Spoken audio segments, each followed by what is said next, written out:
One day, a little raccoon named Mark came to his mom and complained that he was bored.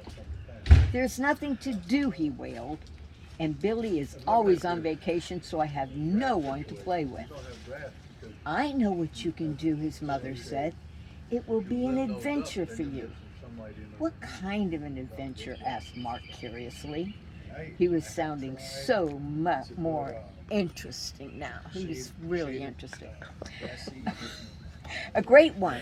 For this adventure, you will need an empty can." "An empty can? What can I do with an empty can?" Mark asked with a frown.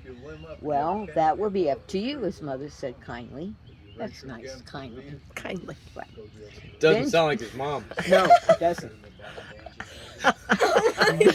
Then she handed him his can. "Now go into the backyard, look around, and see what you can find, and put it in the can.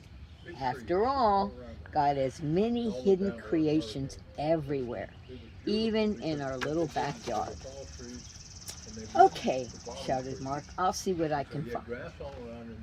Oh, so look, he's there with the can. It's empty, and he's tilting it. Did you see that? Yes. So Mark took his empty can and started looking all around his backyard. Suddenly he looked down and saw a big green grasshopper jumping in the grass. "Oh," he thought, "this will be great to put in my empty can."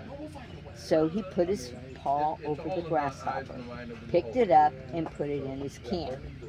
Then he grabbed a handful of grass and placed it in there also. Now his new friend would have something to eat. See, he's sharing. He is. Very nice. Yes, I taught him to share. "Mom," Mark called, "come and see what I put in my empty can." "So you found a grasshopper that God has placed in our backyard?" she said with a smile. "Yes," said Mark. "He was hard to see because he is green as the grass that I put in the can." "Yes, Mark, that's God's way of protecting the grasshopper from bigger creatures that might come along and eat him." "Wow, that's cool," said Mark excitingly. A little while later, Mark decided to let the grasshopper go so it could be free to play with all its grasshopper friends. "Now," Mark thought, "I'm going to see what else I can find for my empty can." So Mark started looking around on the ground for other tiny creatures he could catch. He also... Really? Is that Mark? Oh, no. Okay. He also looked at the beautiful plants and flowers as he walked by them. What beautiful things God has put in their little backyard. Then all of a sudden he spotted a snail on the leaf of one of his bushes. "Oh, yes," he thought gleefully. "You can come into my empty can." And he scooped it up into his can. Mark was no longer bored. After he set his snail free, he found a striped lizard that turned green when he put it on the grass in his can.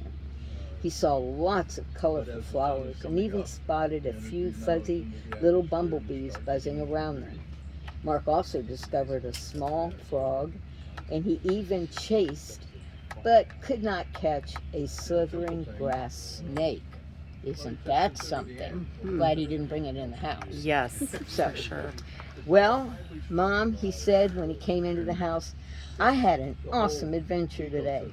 Thank you for such a great idea. Now I know what Billy and I can do when he gets back from his vacation. We will find things to put in our empty can." The end. The end. That is so cool. Granny, thank you so much for letting me be a part of your wonderful storytelling. It was such a pleasure to illustrate this for you. I love you so much. I hope you enjoy it. Oh, I love you. I love you.